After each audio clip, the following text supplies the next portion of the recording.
I'm Devora Krasnianski from Adai Ad, and Yeshaya, I'm really excited that we're doing this talk about dating for Shidduch U, Adai Ad. We've done so much about dating and how to prepare for dating, and there's always so many new questions that came in. So I'm glad that the topics that we're going to be covering today are some things that we haven't really discussed. So I'm really excited to be talking about that. Yeah. So before we get started, Yeshaya, I just want to thank you for everything you're doing in Shalom Task Force and in your private practice. So let's talk a little bit about the work that you do in general so that you can get started on the topic. Yeah, sure. So I'm the Director of Education for Shalom Task Force. Actually, before we even get into that, thank you for having me on. This happens to be one of my favorite topics to talk about because I think it's kind of looked at largely as a transitional phase. It's like first you're kind of a single and then you're looking to get married, and this is just kind of a way to get from here to there. I think that there's a lot that we can understand and a lot that we can learn from looking at how dating works and how relationships form through dating that we deserve to know about. We deserve to take advantage of those opportunities. So thank you very much for having me on, and in general for the work that Adai Ad is doing in the community, promoting healthy relationships. It's amazing work and it's so necessary. So I'm the Director of Education for Shalom Task Force, and as the name kind of suggesting, I'll tell you a little bit about the organization. We've worked together before, but for our listeners, the organization was formed about 30 years ago. We're actually coming up on the big 3-0 to support victims of domestic violence in the Orthodox Jewish community. And we have our hotline, which probably basically anybody who's opened up a Jewish publication over the past 25 years ago, I'm sure you've seen our ads in one form or another. Through the hotline, we came to realize that there are certain themes that kept popping up with people who have gotten into bad relationships, whether it's a matter of knowing that there were red flags and not allowing themselves to be aware of them, not really having an understanding of what to do about these things. So the education department was formed based on the idea that we can provide that kind of information to people before they get into relationships that are potentially not so healthy or, God forbid, abusive. And we can give people the tools that they need to be able to make decisions and to trust themselves and to acknowledge the feelings that they have, and to figure out exactly what to do with those feelings. So we present in high schools, we present in post-high school settings such as Batei Medrash, seminaries, colleges. We go into shuls. We've spoken with Rabbanim. We've done, I think over the past 3 months, we've done trainings for therapists in 3 different clinics in the Brooklyn area, just understanding what domestic violence is, what it looks like, and why it's different from standard shalom bias type issues. I'm grateful that I've had the opportunity to do work like this, which is so meaningful and so impactful to so many people. So in our talk today, we're not talking so much about domestic violence, but like you said, from the work that Shalom Task Force was doing, you noticed that there was a lot that could have been helpful in the dating, that could have avoided or could have prevented. So that's what we're focusing on today. Yeah.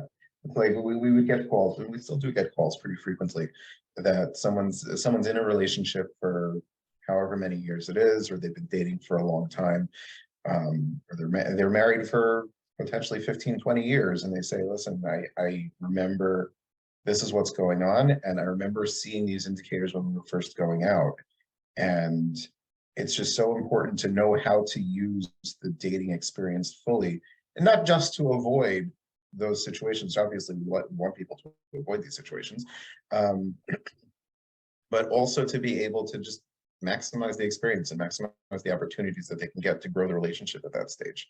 So I think that's the key, is to also grow the relationship at that stage. The dating is not just to see if this is a good person. So the relationship starts from the first date, or actually from even before the first date. And I think that's what we'll be talking about. Yeah, and there's definitely a lot to focus on even before you even start dating, really. One of the things that I like to talk about is that if you want to be able to have a relationship with somebody else, you want to be able to have a fulfilling and solid and deep relationship with someone else, which is ideally what marriage is. You have to also be able to have you have to have a good relationship with yourself. You have to be able to kind of have, like, you think about it, you have a friend, right? And how does a relationship with a friend work? the relationship works, that like, okay, I know that there are certain things that bother this friend, so I try not to get on my friend's nerves. I just know that there are certain things that my friend enjoys, so I try to accentuate those. I try to emphasize those. And when we have concerns and when things just aren't clicking, we talk it out, we work it out, we do whatever it is we can do. We have to kind of, it may sound funny, but we kind of have to be our own friend also. We have to know what makes us tick. We have to know what our emotional backgrounds are like, and what basically what tools we're bringing into these kinds of relationships, because it's not, it's very interesting to me that so many times we have a real focus.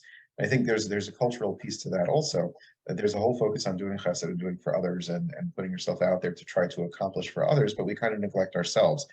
It's very interesting, the basis of relationships in the Torah. I mean, we have a framework for what a relationship looks like. The Torah says, right? It says that you have to love your friend like yourself, and there's I don't even know who says this. It's a famous observation, but the basis for loving someone else, basis for having a relationship with someone else is you. The kamaycha comes first. You have to establish that foundation before you're able to expand it outward. There has to be an internal sense of called self-friendship or self-love and self-compassion before you're able to really go anywhere else with it. So that's really the first place to start. When people are looking around, people are looking for someone to marry. You have to know who you are. You have to know what you bring to the table, and you have to really be aware of what you want and what would work for you. And I think that many people, it's very easy to put all these things down on paper. It's very easy to put these things down and say like, okay, I want this kind of person who has this kind of ideals. And to an extent, that is a form of really understanding what you want. But before you even get there, you have to kind of understand that it's useful and it's helpful to understand why these things are important to you, what makes them important to you. And that's really where self-awareness starts. So like for dating, it's useful to know who you are, but also on the one hand, to know who you are so you can tell someone what you're looking for. Even more important is to know who you are so that what you bring into a relationship and maybe what to improve on. And then also it's like what to talk about yourself. And like dating is not a time to be humble. So it's to be able to talk about the good. Some of us keep ourselves really private and closed, but actually when you see it on paper, or even sometimes I suggest that people actually reach out to a few people around them and like, what are 6 qualities about me? And you see like several people are saying that actually is really reaffirming, but you also see that you should be talking about that and bring that into the date as well. So this whole self-awareness before dating can happen several months before, and then even all throughout, and then even throughout the dating, this self-awareness. So the self piece is really important. I see it over and over again. Like people just go into that typical list of what they want. And of course, everyone wants kind and everyone wants respectful. Like, it's like, if you have to use 5 things of what you want, it's like kind and respectful is of course. So don't even like put that on your list. So what is unique to you that helps the shatan and helps, so that's sort of that reflection.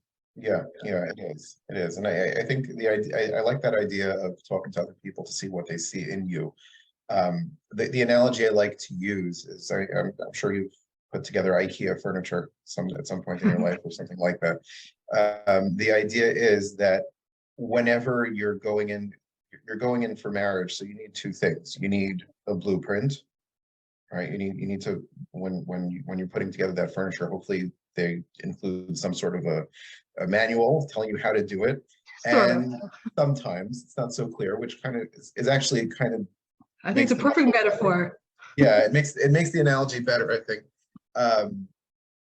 And they'll give you the tools to do it with, right? They'll give you the blueprint and they'll give you the tools. So the blueprint is what you're saying, okay, this is what I want things to look like, this is what I want to happen. But also you have to go in with the understanding that the tools that you're bringing into the relationship with which to create that kind of relationship that you're looking for, it's all yourself. You know, when we've done dating classes, I have this really nice graphic that it's basically a Venn diagram. And each of the circles represents one particular aspect of you as an individual. So you start at the top, there's the physical, then we go to the emotional, the spiritual, the background. We talk about your values, what's important to you in life. We talk about your life goals. Where do you want to see yourself? What would you like to see yourself doing? And we talk about the strengths and weaknesses. And then the point where those things all overlap, that's you as an individual. You as an individual are sum total of all these different aspects of the different parts of your life. And knowing what those things are, and I'm not saying that it stops there. Nobody's going to go around the circle in about 15 minutes, like, okay, boom, that's who I am. 25 years after birth, there we go. It's obviously much more complicated, but it's a good way to really start thinking things through in a way which can allow you to get in touch with the things that really are important to you, things that make you tick, the things that bother you, particularly paying attention to the strengths and weaknesses aspect, because you have to know, again, the strengths are the tools that you bring, it's the talents, the skills, the abilities, and the weaknesses are the things that stop you, the things that are difficult for you. And it's important to be aware of both of those before dating. And I think just one more thing to touch on what you said before, the idea of starting this process a few months before dating. Ideally, and this maybe is more of a parenting discussion, but ideally, people should start doing this when they're much younger. Preschool is my thing. I always say preschool. So the thing is preschool, it's interesting. Preschoolers are naturally very self-aware. Naturally, they are. And I think that comes along with having pretty much zero inhibitions emotionally. Once we grow up, we grow older, and we develop these inhibitions that kind of stop us from expressing ourselves. We get so good at inhibiting ourselves that we can almost pretend that these things don't exist. You can almost pretend that these parts of us don't exist.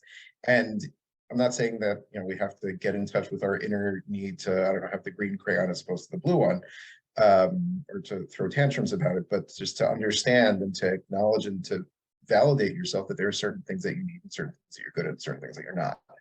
Bringing that kind of awareness into a dating relationship where you've been building on that, ideally for a good long time, can be tremendously helpful, not just for the relationship, but for you as a person going through that phase of trying to find the person that you want to build the relationship with. So we actually did a talk recently with Shlomo Berezin about journaling, and he gave some really good journal prompts to this point alone. So if you want, you can just look that up. Yeah, So, I love journaling. Journaling is amazing stuff. It's like, you can do certain things that just talking to somebody just cannot do. It was a really good talk. So if anyone's listening, you'll find it on the website or on their podcast. Okay. So I guess part of that journaling is also the idea of what is your vision for marriage, or what are your concepts about marriage? Yeah. So I think, and it really does come to that point. The self-awareness, I think, going through these ideas and these concepts are really going to kind of bring you around to the point where you know more strongly what you want. I think pretty much most people who decide that they're dating for the purpose of marriage have, at least on some basic level, hopefully, what they think that their home is going to look like. So there are two things. There's the having a vision. There's kind of knowing what you assume relationships are going to be like, what you assume marriage is going to be like. And that is very strongly based on your own experience, whether it's your experience with your family of origin, whether it's your experience with other families that you may have been around and seen on an extended period, or even, quite honestly, it could even be somebody who you once sat at a Shabbos table at this person's family, and you saw this really nice thing, and you never saw the person again, but it stuck with you. So there's going to be certain assumptions and certain expectations about what marriage is going to look like. Now, sometimes those assumptions are very comfortable, very warm and fuzzy, and they're very nice. Sometimes those assumptions can actually be kind of scary or difficult to work with. I'll give you an example. There was one person in a school that I was speaking with, a young girl who was, she was in our relationships class, talking about healthy relationships. And she mentioned something that really stuck with me. She said, yeah, I want to be a nurse, but I know that I'm going to end up being a stay-at-home mom. Because that was kind of what the culture was. That's her background was that this is what women do. Women are stay-at-home moms, and that's just it. But she wanted to be a nurse, and she didn't say it with any animosity or any resentment. It was just kind of like a resignation, like, okay, this is just the way things are going to happen. So this young girl had certain assumptions about what marriage is going to look like that were irrelevant to what she actually wanted. They were completely not connected to what she actually wanted.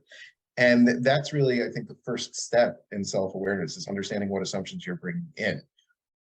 When somebody says the word marriage to you, what does that mean? When somebody says the word dating to you, what does that mean? What are you expecting and what are you assuming is going to happen through this relationship? Then you can also start thinking about, aside from, and expectations and hopes are really kind of the flip side of the same coin. What are you hoping it's going to look like? What do you want it to look like? Understanding what that's going to be, these are important things to consider. And secondary to that, or not secondary, but coming after that, after understanding what your assumptions and your expectations and your hopes are, is the process of actually building a relationship. Now, this is a point where you start saying, okay, this is the lay of the land. This is what I'm assuming relationships are going to look like. And this is what I'm hoping relationships are going to look like. Is there a difference between those two? And what do I have to do to kind of bring it from one thing to the next? And I know this sounds kind of like not so much a practical dating thing, and it's more of a marriage thing, but keeping in mind that the whole point of dating, there are a couple of different points. The whole point of dating certainly is to be able to find somebody to marry. It's kind of like, I've heard it described as an interview process for the job of spouse, which is kind of true to an extent. It is. It is. It's like it's a very technical way of looking at it. It is, and it does have that aspect, but it's certainly also a matter of building a relationship. You're not just saying, is this a good candidate for a relationship? When you meet, that's a relationship right there. And within that meeting, there are going to be certain expectations and assumptions and hopes for how the relationship is going to work that you're both going to be kind of looking at and trying to figure out and trying to build on. And when you actually meet, that's where that second part of that's where the second part comes in, of actually proactively trying to work towards building a healthy relationship with each other. And that's the kind of the experimental part where you're saying, like, okay, let's see where this goes.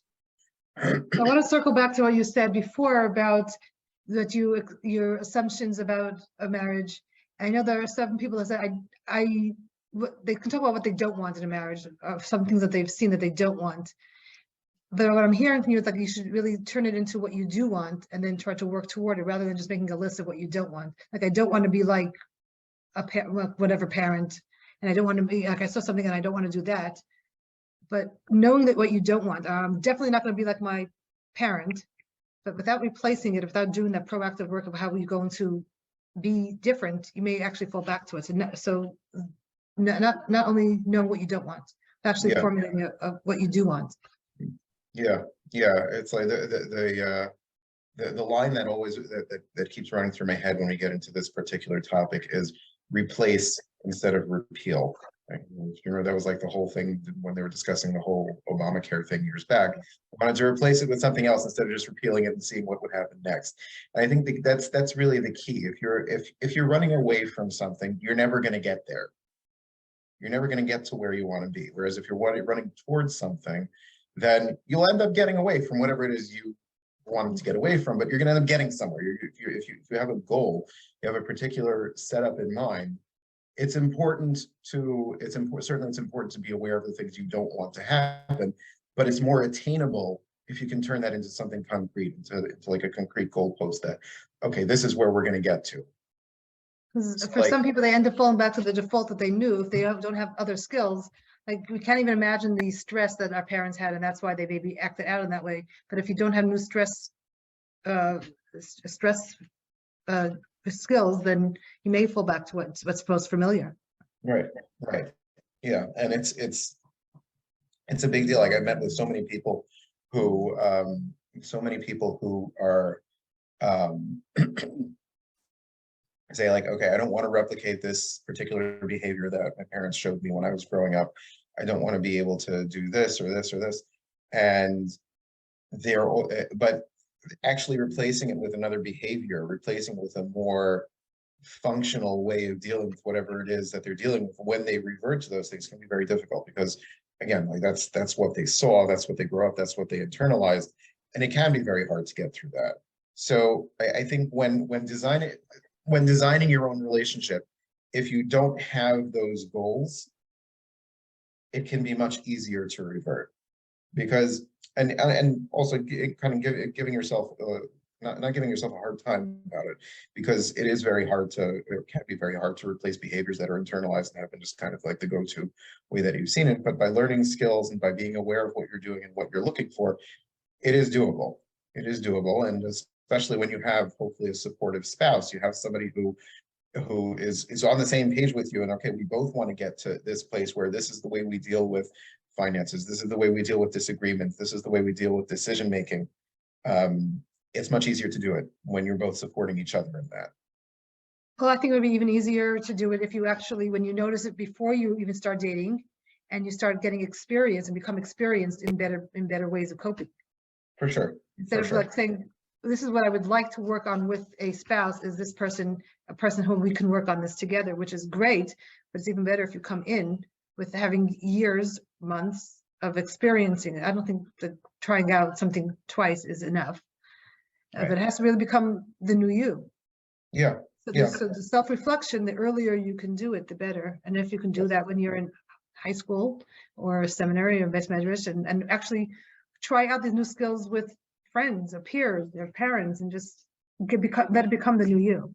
Yeah, it does. And I think it's important just to acknowledge that no matter how much you try things out with friends or with family or with parents, understanding that the relationship that you have with a spouse or someone who you're seriously attracted to and are interested in continuing to date is going to be very different than it might be with a friend. It's going to be just a very different kind of relationship, because you're more emotionally invested. There's more at stake, and there's more kind of riding on the success of this relationship. And ironically, when you have that kind of a situation where there's more riding on the relationship succeeding, people tend to feel more stressed out about it. When people feel more stressed, they're more likely to revert to the old way of thinking. So it's like, just kind of like giving yourself, like, certainly self-awareness and foresight and knowing what you're looking for and having goals and discussing those goals, super important, but also understanding and not driving yourself bonkers, thinking that okay, well, I'm just going to be perfect from now on because I've made a decision the way I want to be. It takes work. Definitely. So for finances, if someone is going to say that when I get married, I will become responsible with my spouse, but meanwhile, in all these years before, is just spending or not saving or just credit card debt, like, it doesn't work. You really have to start becoming that person of being responsible for the money, if that's your goal. But not just saying I'll find someone who will help me become responsible. Right. Yeah, it has to be, and that kind of speaks to another thing that's really important for people to be aware of surrounding marriage, is that I forget who said it. I'm not going to say names of who might have said it, because I don't want to get the name wrong. But it was one of the big Rabbanim who speaks about Shalom Bayis, and it's such a true point. Marriage is not a hospital. If we have an issue, and it could be a very low key issue, it could be a much higher profile issue that we know that we need to fix and that we want to fix, don't count on marriage to fix that for you. Who you are is who you're going to be when you're married. So whether it's a matter of leaving your shoes, I don't know, in the wrong place, or leaving socks on the bathroom floor, or having a serious addiction issue, marriage is not going to change that. And people need to be aware of that, and people need to think about the things that they want to change and think like, okay, right now, what are the small steps that I can take to address this issue? Whether it means, I don't know, putting a cleanup chart in the bathroom to make sure your socks don't stay there, or whether it means getting a therapist to help you work through whatever it is you need to work through, or anything in between. And being proactive about the steps that you can take. Being married is not going to fix your behavior. It's going to give you a different environment in which that behavior will come out and impact another person who you care about and want to make them feel good about the relationship also. So that's, I think, an important thing to bring out, just about this is even before getting into the parsha, before getting into dating and forming relationships. Like, okay, who are you? Why do you think you need to get married at this point? Why do you think you need to start dating at this point?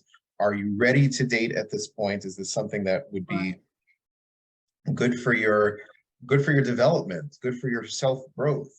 And there are many people who there are people who rush into dating because of societal pressure. There are people, and over time that they're dating, they'll realize, like, okay, I'm not meeting the right person, and I'm also kind of feeling relieved that I'm not meeting the right person, because in my heart of hearts, I really don't feel like I'm interested in getting married right now. Which, quite honestly, it's a personal decision. Nobody should be dating and looking to get married just because other people tell them it's time to get married. It's like, it's such a personal thing. It's such a personal decision. You need to really be able to have that self-awareness and allow yourself to have that self-awareness and acknowledge those feelings that come along with it. And make a decision which really is the best for you as an individual. Yeah. The people who are able to do that, when they do end up getting married, are more likely to have self-aware relationships, to have the ability to communicate openly with their spouses, because they know what's important to them and they know what they want and they know how to, and they're okay with that. So that it's an important skill to have, and even before dating, that's something that really should be thought about. Right. And the self-awareness goes all the way through marriage, because there's always going to be things that you bump into each other and say, what was my role in that? What did I do? Or and all of adult, not only in marriage, but like, what was my role in that meeting or whatever it was? Yeah, for sure. That's an important skill. So we were talking about that during dating, the relationship begins. So let's talk a little bit about how relationships build. So it's an interesting thing. Like there's almost a process, and I've seen a bunch of different, I guess you could call them processes that are described as how relationships build. But I think that what it really comes down to is like this. So particularly in our camp, when you're meeting presumably for the purpose of marriage, you're looking to get married, you know a little bit about each other just on paper. Some research has been done. So you're going in basically to see what the experience is like. And I've also called the actual dating part of the research process. You're not just. I want to reiterate that anything you find out in research has to be discussed in dating, but there's nothing to be assumed that is 100% accurate because you found out. I've seen that. Right. These are all things that you have to like kind of keep in mind. You should be aware of, and unless something is like momish scary to you, well, actually, I'm going to take that back. Take everything that you hear in the research process and acknowledge it and see what it's actually worth to you, even on paper. And then if that pans out, then you're keeping in mind that the actual meeting is also part of the research process. And what are you researching when you're meeting? You're researching what it's like to spend time with the other person. You're researching how you feel around the other person. You can't feel anything when you just see a name on a paper, or even when you see, like, I know a lot of people send out pictures with resumes these days, which is a whole other discussion, which I'm not going to get into. But you can't feel real attraction towards another person just by reading the resume and seeing a picture of it. It doesn't work. So part of what the process of creating a relationship, at least in this sense, a romantic relationship, is you'll meet up with the person. There's going to be there may be some sense of attraction. There may be some sense of like, oh, okay, I want to spend more time with this person. And attraction doesn't have to mean like full-blown over the moon attraction that like I must be around this person and stare at this person for the rest of my life. And that's not what it means. I think that's another whole discussion to get into about like the role that attraction actually plays in building relationship, and the fact that many people in our circles don't necessarily feel so comfortable acknowledging attraction as being as important as it actually is. But that's really where it starts. There's attraction. I want to spend more time with this person. That could be on any number of levels. Obviously, the most obvious one is physical attraction. It's like you step into a room and you see somebody and the person looks good to you and you're attracted. You feel like you're drawn to the person to an extent. That's something which creates a sort of a sense of connection on some level. So you're attracted, then based on that attraction, you're going to start looking for things to be able to trust the other person with. You're looking for things to allow the other person into your life on, because again, attraction is making it that you want to spend time with the person and creating an emotional connection. is a way to guarantee that doesn't. And I'm not saying that this thought process takes place on any conscious levels. Like this is just kind of like goes from one thing to the next. Like when we spell it out like this, it kind of sounds a little manipulative, but that's not what it is. It's you're looking for things that you can trust the other person on. You determine, okay, this is something that I feel pretty safe about, because really that's the basis of any relationship is safety. So you're looking for something that you feel safe letting the other person in on, and then you open up about it. Now, opening up, this whole idea of sharing something about yourself, regardless of how mundane it is or how not mundane it is, you're basically making yourself vulnerable. You're taking a risk. And if you want to understand how relationships really work, it's basically a process of taking calculated risks and seeing how they land. So let's say first date. I know there's some acronym about like things to talk about on the first date. I don't remember what it was. I don't know, it's like, I don't know, it's like Eretz Yisrael family. I don't know. It's like a whole Family, food, and philosophy. could be That old joke. Yeah. It is an old joke. I don't even remember what it stands for, but I know that there are like certain basics of what to talk about on a first date. So let's take food. Food is usually a very, very safe thing to talk about, unless somebody's like very passionate about, I don't know, their pizza. Usually they're not. But let's say so you start thinking like, oh yeah, I like food. I like whatever it is. What do you like? So I'm sharing something about myself. I'm opening myself up just a tiny little crack, and I'm seeing how that lands with the person that I'm out with. And hopefully it lands well. So now I see, okay, this is a person who I can take small chances with. This is a person who I can share little bits and pieces of my life with, and there's a chance that it'll land well. And as the relationship builds, as you're going out more and more and you're becoming more closely connected, your willingness to take bigger and bigger risks, or risks sounds bad, so let's call it your ability to allow yourself to be more and more vulnerable with the other person, ideally, is going to increase. And this is really kind of a cycle, because so we started off with attraction, that there's a reason that I have that I want to connect with the other person. Then I'm looking for things that I feel safe opening up about, reasonably safe opening up about, and that I trust that the person will react well to. And then I open myself up, and I allow myself to become more vulnerable. Hopefully there's a positive reaction from the other person. They'll be supportive, or they'll be interested, they'll be excited, they'll laugh at my jokes, they'll take the things that I take seriously. And that increases the sense of safety. So now I feel like there's a stronger foundation of safety underneath all of that. And the funny thing is that having a stronger sense of safety increases your level of attraction. So back when we were talking about that Venn diagram, so it may start off with physical attraction, may start off with that aspect of the personality, but when I'm feeling increased safety, I become somebody who's also more emotionally attractive, because emotional safety is very attractive. Then we're talking about philosophy, we're talking about what we're hoping for in life, we're talking about our goals, and all of these different things become attractive to me. So one thing, and so it's not just a matter of physical attraction. It's not just that the guy thinks the girl looks nice, the girl thinks the guy looks nice, and that's that. That's maybe potentially a foundation for the relationship to start. But once the relationship starts, you start to discover attraction on all sorts of different levels. And finding that attraction allows you to look for more things that you can start feeling safe about, and to take bigger and bigger steps towards increased vulnerability. And that's really how you create, and that's how relationships are created. That's how healthy relationships are created. So what we want to do is we want to be able to give that opening, give that baseline for, okay, where can we start off? And technically speaking, it doesn't really necessarily have to start off with physical attraction. One of the things that people ask often when we talk about dating is like, if I don't like the way she looks, or I don't like the way he looks, is that a deal breaker?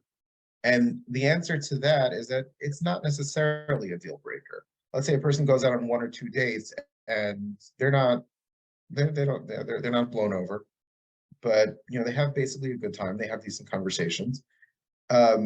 saying, well, I don't like the way she looks, or I'm not actively attracted towards her, or I'm not actively attracted towards him is not necessarily a deal breaker. If there's like a sense of like, oh, I really, really hate the way this person looks, like, I don't know, they have like, I don't know, 3 eyes or something, then yes, that might be a deal breaker. If you're feeling like repulsed, then yeah, that could be a deal breaker. But if there's not, if it's just a matter of feeling like, oh, there's nothing like particularly special about the person, that in itself is not necessarily a reason to say, no, I'm not interested. Because again, as the relationship builds, you're going to find attraction hopefully on other fronts. Now, if you're going out for a while and you're seeing that, okay, nothing's happening here, then it's worth evaluating, okay, is this something to pursue, and are there other reasons why I feel that I should not be pursuing this? It's something to talk about. So not necessarily talk to the other person, I don't like the way you look. There's someone to talk to somebody else. Yeah, no, you got it. No, I would not suggest having that conversation directly with the person. But yeah, this is one of the reasons why it's so important to have a mentor who can really have your back, somebody who you trust implicitly to really not be pursuing their own agenda. Like what we mentioned before, there's a lot of pressure to get married, and sometimes the people who are giving you the pressure to get married, or where you're feeling that there's pressure to get married from, are the people who you would hope are really in your corner and are able to give you that kind of support. So it can kind of be a tough thing to do. Find somebody who really has your back exclusively and is not interested in anything other than your own good. But it can be really helpful to have somebody to speak these things out with. Like I remember there was one phone call that I had at one point, talking to this guy about his dating situation, and he's like, they've been out on a few dates already, and he's like hemming and hawing, I don't know. And I said, do you like the way the person looks? And it was like an explosion of relief. It's like, no, I don't. Like, so like there is a piece of that, and it's important to acknowledge it. But in and of itself, it's not necessarily something to say like off the bat, like, okay, I don't want to do this. So what about that advice where, the attraction comes with after you get married? The advice that some people are getting or some people are giving. What was that? Can you repeat? That the advice of everything makes so much sense. He's a great person, or she's a great person, and you enjoy the conversations. Don't worry that there's no attraction. The attraction comes after you get married. So I think it's important to really explore what it means that you're not feeling attracted. Because let's say a person, like, let's say I feel comfortable with this person, but I'm not comfortable when I think of what it would be like to introduce this person to friends or to family. What is it that makes you uncomfortable about that? Because like very obvious, it's very obvious that in that kind of situation, there's some projection going on, that there's something that I myself am not comfortable with, and I'm assuming that everyone else who I introduce this person to would also not be comfortable with it. So once we're able to acknowledge that and look at it as like, okay, this is not something that they're necessarily going to feel, it's something that you yourself are feeling, that's something to think about. And obviously it's not the same thing as being repulsed, but it's also it's an issue which does need to build. So I would say that there has to be a foundation of attraction there. And yes, hopefully by the time you're 60, you're more attracted to each other than you were when you're 30, and when you're 30, you're more attracted than you were when you were 20, because hopefully your relationship is building and building and building. So yeah, there is what to be said about attraction building, but there has to be something there to begin with in order for that to happen.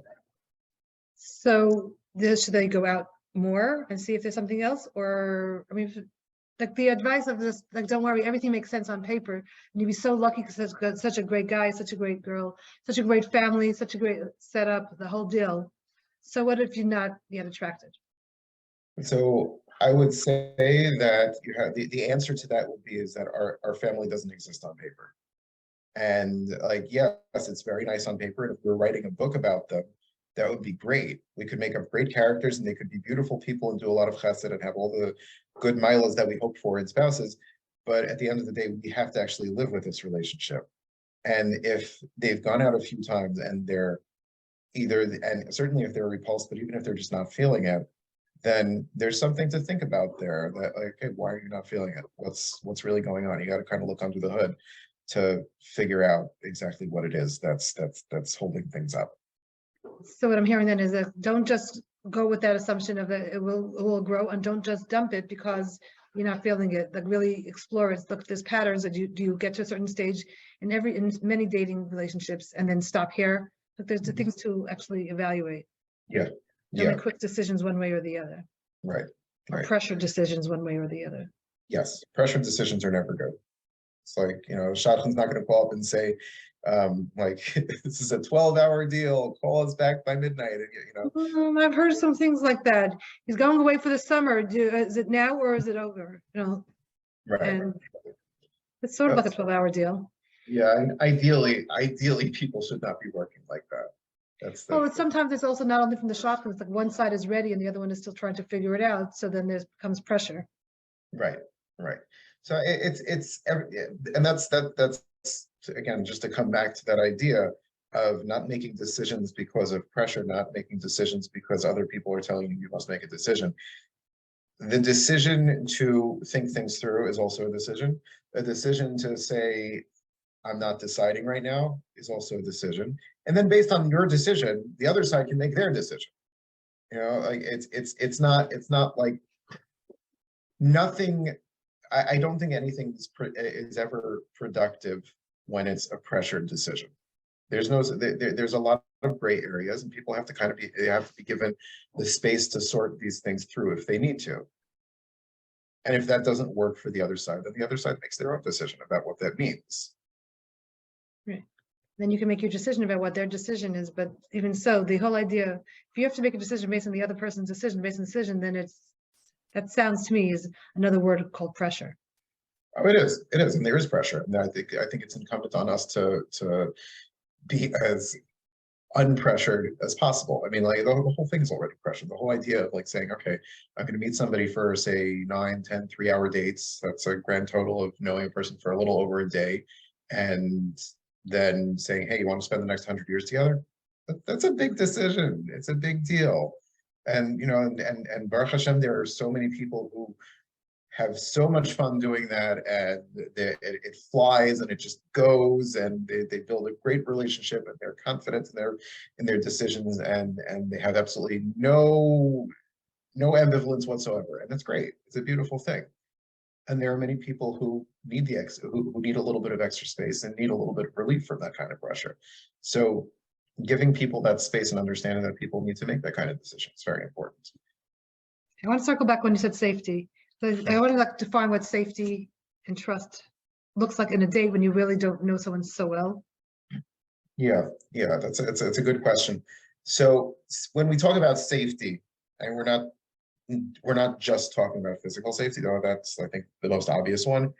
I think that when we talk about safety, what we're looking for is knowing that it's okay to have your own opinions, knowing that it's okay to share your opinions, trusting that you're going to be respected regardless of whether you disagree with the other person or not.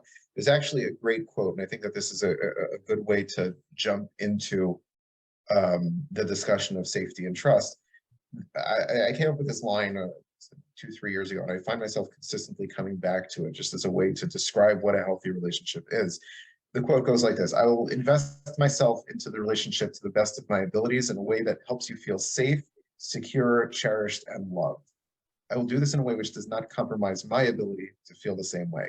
So when we're talking about safety, I think the basic of safety in there is the idea that I trust that you have my best interests in mind, and I trust that you're not going to do anything to challenge my best interests. So that's not saying that there's no conflict. It's not saying that there's no disagreement or argument. I mean, let's say you have a couple that's 22 years old. They've had 22 years worth of experience, which is completely divergent from each other. It's like completely different. It's completely separate. Starting with genders. Yeah. There's a lot of differences there. There's difference in upbringing. There's difference in family life. Difference in, you're saying before, assumptions, expectations, hopes. All these different things are going to be different. Obviously, if a couple is going out then presumably there's a sufficient overlap to make it something to think about. But even within that overlap, there's going to be differences in how you think about things.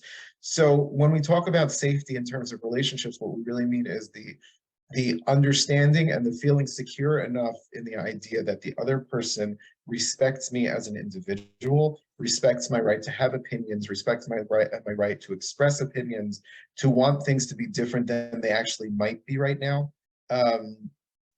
And to understand that when I set up certain boundaries in this relationship, when I set up certain things, certain rules in the relationship, then those rules or those expectations are going to end up being respected.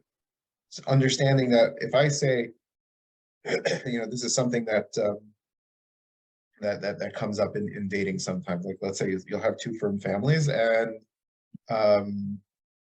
one family trusts one husher and the other one doesn't. So they're going out to a date, and the restaurant that they're going out to, or the ice cream shop that they're going out to, is under that husher.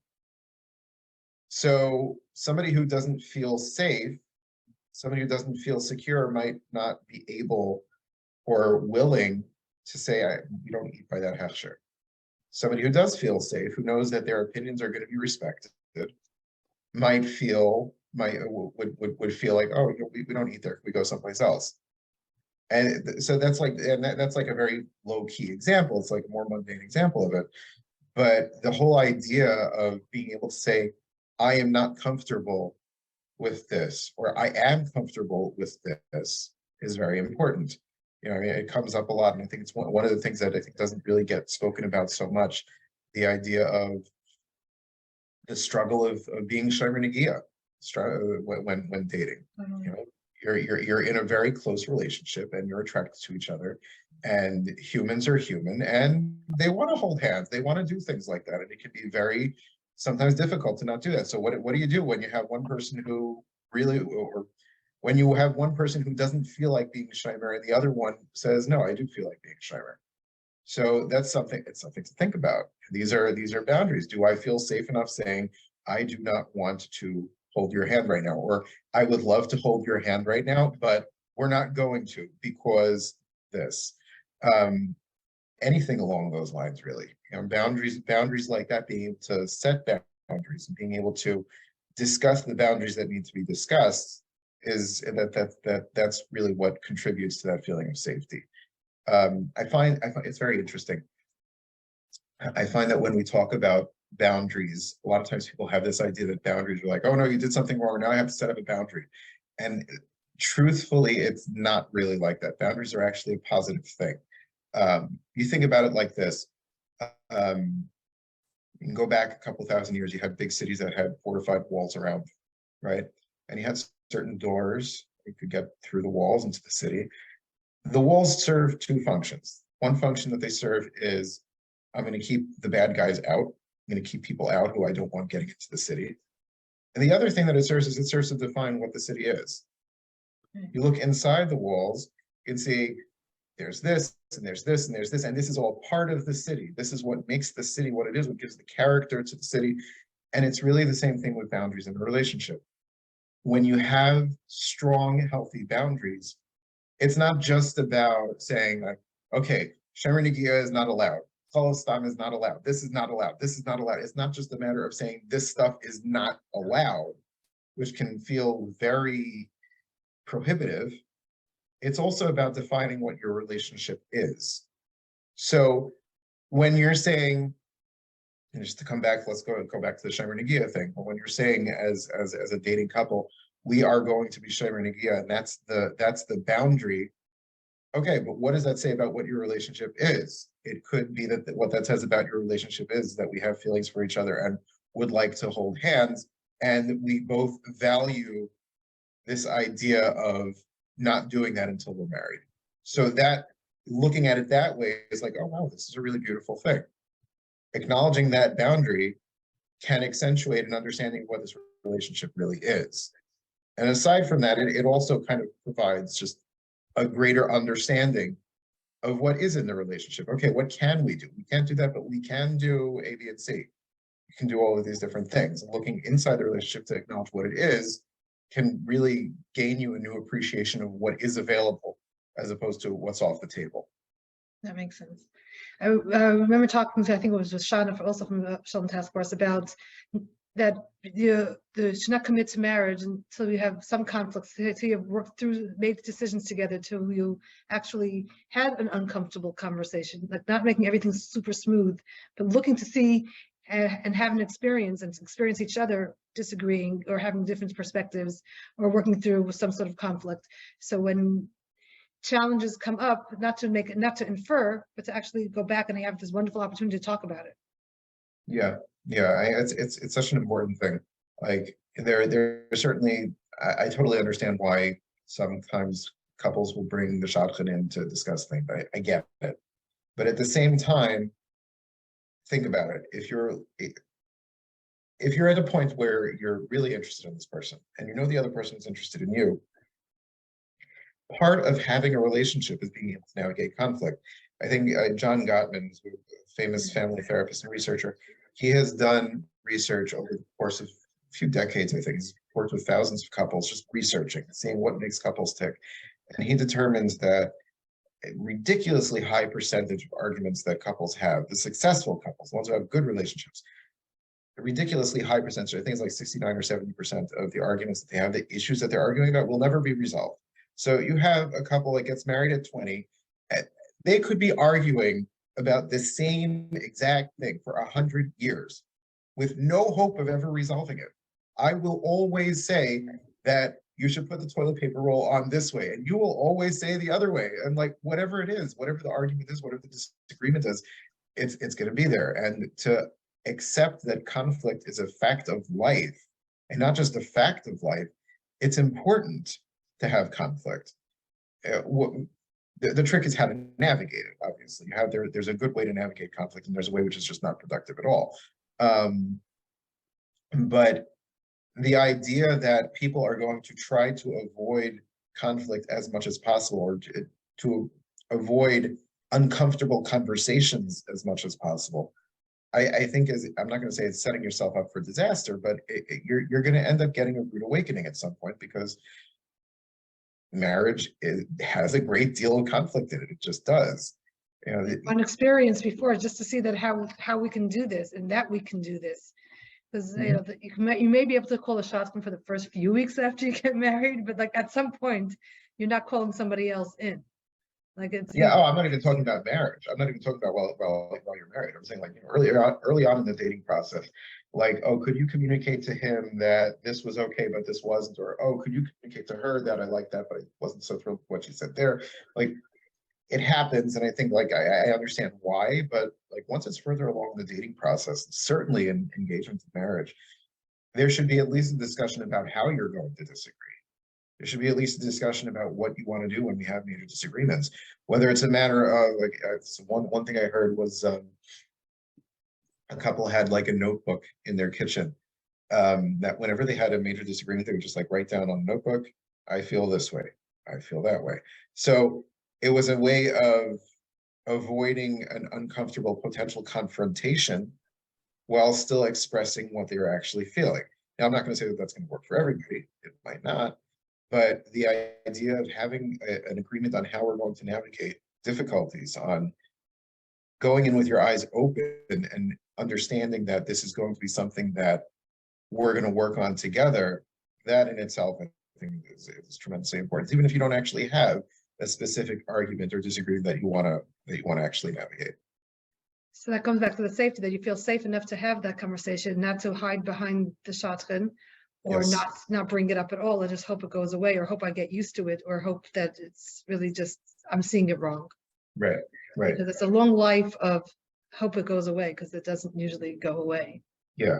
So take the opportunities, like something as small as a conflict of schedule, and to talk through that themselves rather than bring it to the shotgun to work out when they can meet again. Right. Like, Exactly. Invite those or be, you know, when it shows up, it's a wonderful opportunity. You don't have to make an artificial conflict, but maybe you should. I mean, I don't know. Like, what do you think about being safe enough to bring up something to see how they respond? So I think that if it's a genuine thing and you feel safe enough bringing it up, then go for it. You have to do it in the right way. You have to do it in a way which you're putting as a priority the idea of respecting the other person's right to have a different opinion, the other person's right to have a different idea. But yeah, totally. If you have something that you're honestly concerned about or honestly thinking about, what would make you not want to bring it up?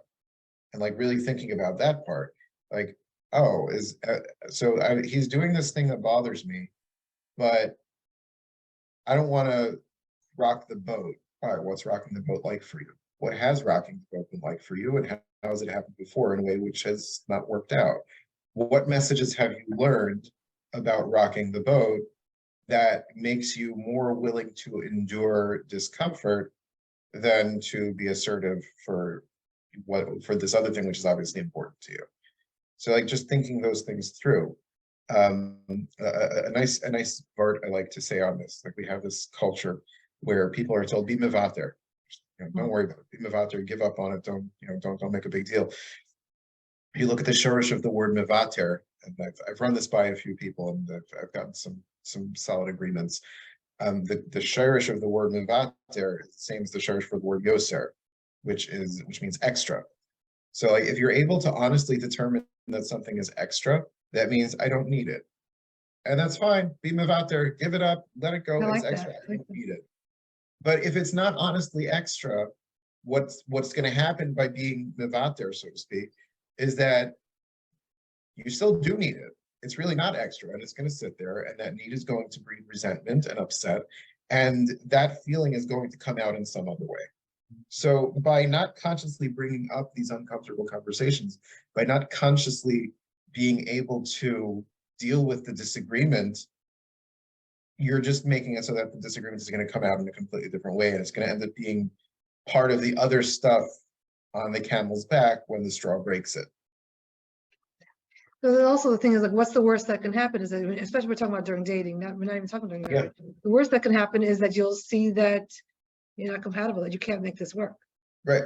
Right. And the best thing that can happen is actually you can resolve it. And many times, I think more than we think, that there's a really an easy way to resolve it, or they just didn't know and they were totally willing to make that change. Right. Or just like, I found some of the nicest words is, I'm sorry, I didn't realize. And that's just a wonderful way of being part of a relationship. Yeah. So I always encourage people to go back into the dating and have that conversation. Definitely don't infer, and don't make any assumptions. Don't infer that it will go away, or that this is absolutely something that is a deal breaker, because you don't really know about it. You're making all kinds of assumptions about it, and you have this wonderful place to have this conversation. Usually, from these conversations, people become more aware of the relationship. The relationship becomes a little tighter, or you become aware that this is not going to be a relationship. Yeah, and I just want to go ahead. Yeah, no, I just want to accentuate that point. Like the idea of what you're basically saying is that you can take this conflict or this disagreement or this discomfort and use it as a way to not just resolve the discomfort, but to really make the relationship closer. One of the things that I think people don't realize is that conflict is an opportunity. Conflict is an opportunity to bring your relationship closer together and to make it tighter. And I think, as you said, specifically in the dating phase, if you see that conflict, that the way the other person handles conflict is not in a way which is going to make your relationship closer, then that's something to think about. But like if I go into a conflict, if my wife and I have a disagreement, and even though after we discuss it, I feel like I didn't get anything of what I wanted in a practical sense, but I felt like I was respected, and I felt like that my wife listened to my point and made me feel like I have a right to have that point. Even if I don't end up coming out with anything that I actually wanted from the conversation, I will still feel like our relationship is stronger for having had that experience. So, and certainly in a dating experience where you can look at that kind of a conversation either, again, as something that is going to bring the two of you closer together, is going to make you have a stronger appreciation for the other person. Or you can see that, oh, well, this is what conflict resolution is going to look like. Maybe I should be rethinking my stance here. Maybe I should be looking at the relationship as a whole in a slightly different light. It becomes part of the big picture. That's on the experience side of the working through the conflict, but sometimes you actually have to talk it through and you find out that whatever it is actually that's something that resonates with you. It won't work in your life. But either way, just to know that. Yeah. So there's the experience and then there's the information, but not having the conversation, you won't have that information. Right, that too. Yes, definitely. And also conflict, I think, is a way of bringing curiosity into a conflict, is a way of getting to know the other person. Like, for sure. And I think, and especially in dating, it's like all about getting to know the other person. So this conflict is sort of like on a silver platter for you to have all of these of what we just said, the experience of the conflict resolution or not, and also the curiosity and the relationship building. So it's like this platter that was given to you. Like it's here you go. Yeah. It's not it's maybe it may feel like a little blip, but or a bump or a hurdle, but really it's really good for the dating. I mean, not to have too many conflicts, but then decide what you want to do about having so many conflicts. But that there is a conflict or two, I think is really important for the dating. If it goes almost too smooth, then I'll sometimes wonder if people are not really sharing all of themselves. Right. I think that that's something that, like, if you're really paying attention to your feelings, like even if you don't end up having a conflict, if you're really paying attention to your feelings, people know deep down, they know what the other person is about after they spent some time together. And a lot of the issues that come up is because people don't allow themselves to pay attention to that. So we'll go out for like 4 or 5 dates and there will be something maybe that bothers me, but I'm willing to sweep it under the rug because I invalidate my own feelings, or because I feel pressured, or because of like any number of reasons why I could tell myself, you cannot acknowledge that particular feeling.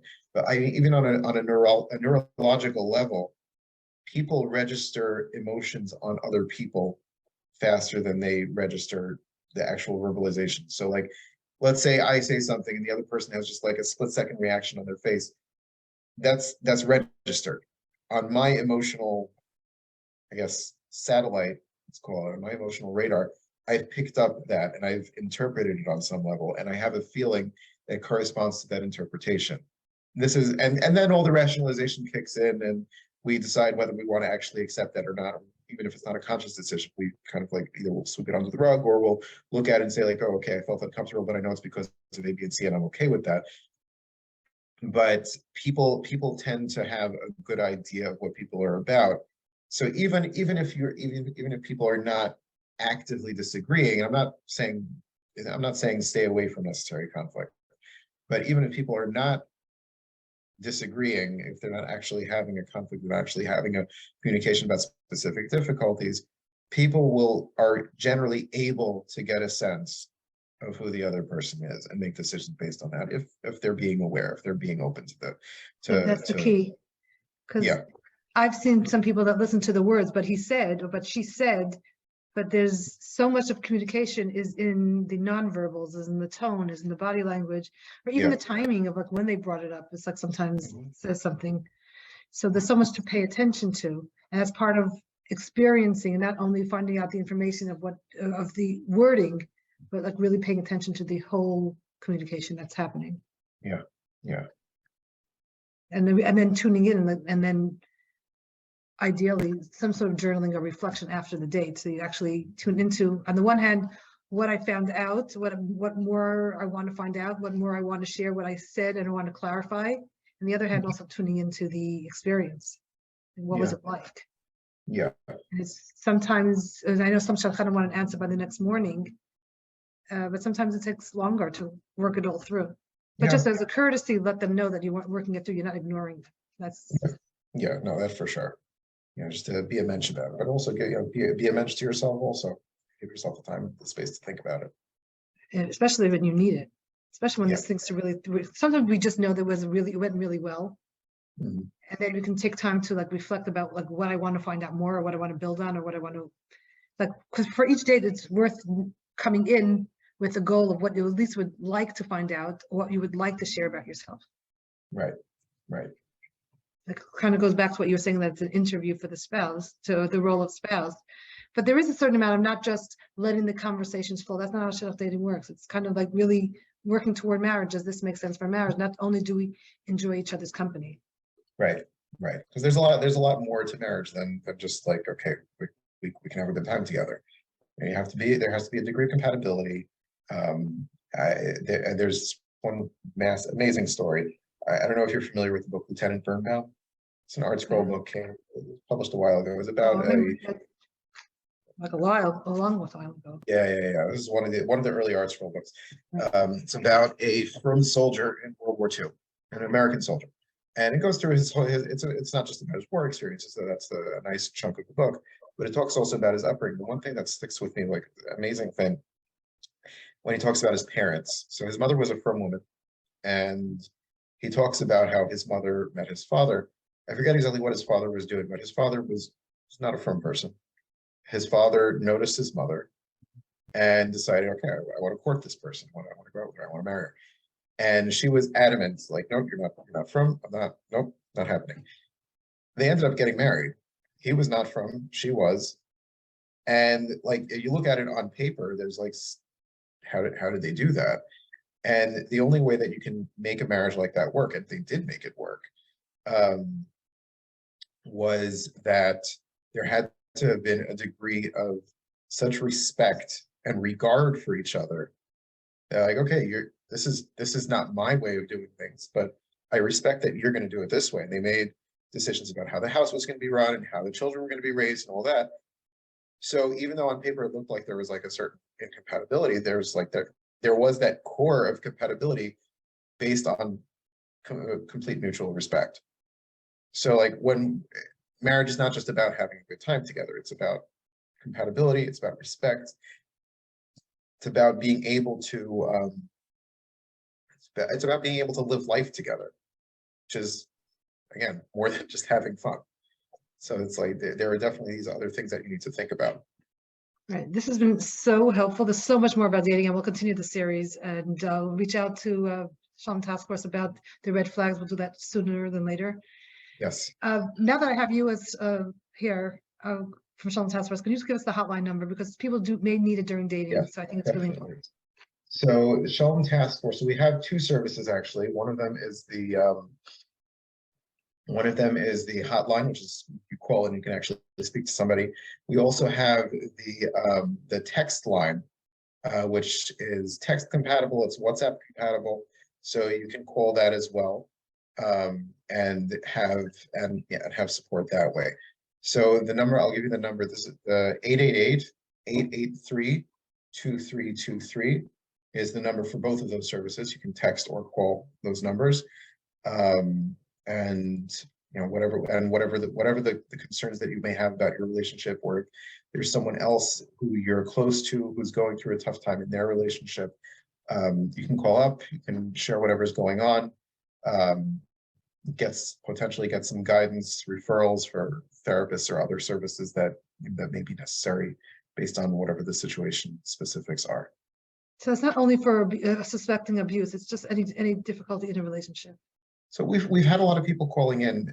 They think it might be abuse, and we talk through these things. Sometimes it isn't. Sometimes it isn't. Then you also have people who are calling in because they're concerned about friends or family, right, or things like that. And we have had people calling in saying like, "Oh, I just went on this date. Like, I'm not really sure what to make of this," and just kind of like hashing it out that way. So in other words, don't think it's only about abuse. If you're uncomfortable, don't try to rate it. Is this abuse, or is this just you're able to call the hotline? Yeah. Okay. Yeah. This has been so helpful. Thank you so much for having unpacked, and I look forward to talking to you, to the more from Shalom Task Force in general. So thank you so much, Yeshaya. Thank you. We'll be in touch. All right. Thank you. Okay.